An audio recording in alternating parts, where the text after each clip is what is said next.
ఓం నమః శివాయ. ఓం నమో నారాయణాయ. కర్మ నివారణ నరదృష్టి నివారణ కాళభైరవాయ నమో నమః. ఓం దిగంబరాయ విద్మహే అశ్వవాహనాయ ధీమహి తన్నో శ్రీ ఉన్మత్త కాళభైరవ శ్రీ వారాహి శక్తి దేవ్యై నమోస్తుతే. హరి ఓం. మా ఛానల్కి స్వాగతం. చూస్తున్న వీక్షకులకు ప్రేక్షకులకు ప్రియ కాళభైరవ భగవద్బంధులకి స్వాగతం పలుకుతూ మమ్మల్ని ఎంతగానో ఆదరిస్తూ ఉండబడినటువంటి ప్రియ సోదర సోదరీమణులకు స్వాగతం పలుకుతూ అందరిపైనను శ్రీ ఉన్మత్త కాళభైరవ స్వామికి ఆశీస్సులను కోరుకుంటూ ఎవరి గృహంలో కూడా కలతలు లేకుండా అష్ట కష్టాలు లేకుండా అష్ట ఐశ్వర్య ప్రాప్తిని కలిగించాలని కోరుకుంటూ వారు విద్యార్థులైతే విద్యార్థులు విద్య, ఉద్యోగస్తులైతే ధనము, వ్యాపారస్తులైతే వ్యాపార ఆకర్షణ కలిగి అన్నింటా విజయం సాధించాలని ప్రార్థన చేస్తూ కాళభైరవ స్వామి వారిని ఆశీర్వదించమని మనసారా కోరుకుందాం. 1వ తారీఖు 7వ నెల 2024 నుండి 15/7/2024 వరకు పుట్టినటువంటి వారందరికీ కూడా ముందస్తుగా జన్మదిన శుభాకాంక్షలు. గతంలో వివాహం చేసుకున్న వారికి వివాహ వార్షికోత్సవ శుభాకాంక్షలు. ద్వాదశ రాశుల్లో గ్రహ గమనాన్ని ఒకసారి వీక్షింపచేద్దాం. మేషరాశిలో కుజ భగవానుడు స్వక్షేత్ర సంచార స్థితి, వృషభ రాశిలో దేవగురు బృహస్పతి సంచార స్థితి, మిథున రాశిలో రవి శుక్ర సంచార స్థితి, కర్కాటక రాశిలో బుధ సంచార స్థితి, కన్యరాశిలో కేతు సంచార స్థితి, కుంభరాశిలో శని భగవానుడు స్వక్షేత్ర సంచార స్థితి, మీనరాశిలో రాహు సంచార స్థితితో ద్వాదశ రాశుల్లో గ్రహ గమనాలు ఈ విధంగా ఉన్నాయి. జ్యేష్ఠమాస అమావాస్య రోజున వృశ్చిక రాశి వారు ఎలాంటి విధులను పాటించాలో ఈ వీడియోలో సవివరంగా సంపూర్ణంగా తెలుసుకుందాం. వృశ్చిక రాశిలో ఏ నక్షత్రాలు వస్తాయనగా విశాఖ నక్షత్రం నుండి చివరి పాదమైన 4వ పాదము, అనురాధ నక్షత్రంలోని 4 పాదాలు, జ్యేష్ఠ నక్షత్రంలోని 4 పాదాలు కలిపితే వృశ్చిక రాశి. చాలామందికి పుట్టినటువంటి కాల సమయంలో డేటా బర్త్లో లేనటువంటి కారణం వలన పేరు యొక్క మొదటి అక్షరాన్ని అనుసరిస్తూ ఆ రాశిని తెలుసుకునే ప్రయత్నం చేద్దాం.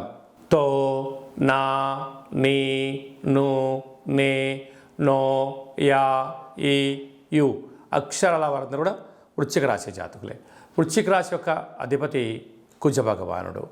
వీరికి అర్ధాష్టమ శని యొక్క ప్రభావం కారణం వలన వృత్తులలో, ఉద్యోగాల్లో, వ్యాపారాల్లో అనేక రకాల కార్యక్రమాల్లో ఆరోగ్య సమస్యలు, శత్రు సమస్యలు పొంచి ఉన్నాయి.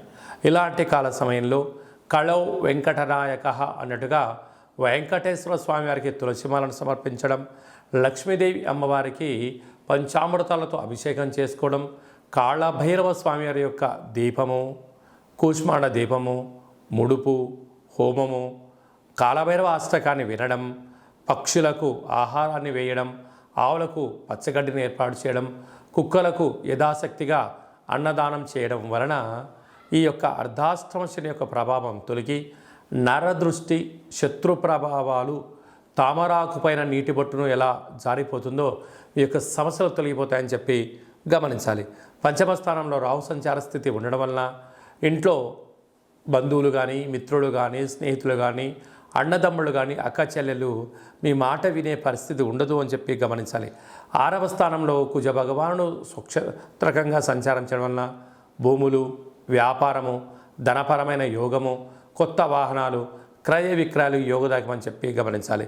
సప్తమంలో దేవగురు బృహస్పతి సంచారం చేయడం వల్ల విదేశాలకు వెళ్ళాలని మీ కోరిక నెరవేరబోతుంది. నూతనమైన తీర్థయాత్రలు, ఆధ్యాత్మిక కార్యక్రమాలు, నూతనమైన పనులు ప్రారంభించాలి అనుకుంటున్న సమయంలో వాటి గురించి క్షుణ్ణంగా తెలుసుకునే ప్రయత్నం చేయండి. విజయం మీ సొంతం అవుతుంది. ఈ ఏడాది తర్వాత వృశ్చిక రాశి వారికి రవి భగవానుడు మిథున రాశిలో సంచారం చేయడం, అక్కడే శుక్రుడితో కలిపి సంచారం చేయడం వల్ల స్వల్పమైనటువంటి అనారోగ్యము, దీర్ఘకాలిక వ్యాధులు, షుగర్, థైరాయిడ్, వైరల్ వ్యాధులు, అలాగనే సీజన్లుగా వచ్చేటువంటి వ్యాధులు, అలాగనే చిన్న చిన్న విషయాలకు ఆందోళన, కోపం తగదు, వాహన ప్రమాదాలు పొంచి ఉన్నాయి. తస్మాత్ జాగ్రత్త. భాగ్యస్థానంలో బుధ భగవానుడు సంచారం చేయడం వలన భార్య పైన భర్త, భర్త పైన ప్రేమానురాగాలుగా ఉండే ప్రయత్నం చేయండి. అర్థం చేసుకోండి. దయచేసి కలహాలకు దూరంగా ఉండండి, మౌనంగా ఉండండి, అర్థం చేసుకునే ప్రయత్నం చేయండి. అన్నింటా విజయం మీ సొంతమవుతుంది. కనుక కాలం అనుకూలంగా లేనప్పుడు మౌనం, శరణం గచ్చామి అన్నట్టుగా దానం, ధర్మం, సేవ, ఆధ్యాత్మికత ప్రతి విషయాన్ని క్షుణ్ణంగా పరిశీలించగలిగితే అద్భుతమైన విజయం మీ సొంతమవుతుందని చెప్పి గమనించాలి. గృహ భవన నిర్మాణ కార్యక్రమం చేసేటువంటి వారు, వ్యవసాయ సోదరీమణులు, ఆహార ఉత్పత్తులు ఎక్స్పోర్ట్స్ ఇంపోర్ట్ చేసేవారు, అడ్వకేట్స్, వారందరికీ చాలా మంచి కాలం అని చెప్పి గమనించాలి. For more videos like this, subscribe Big TV channel.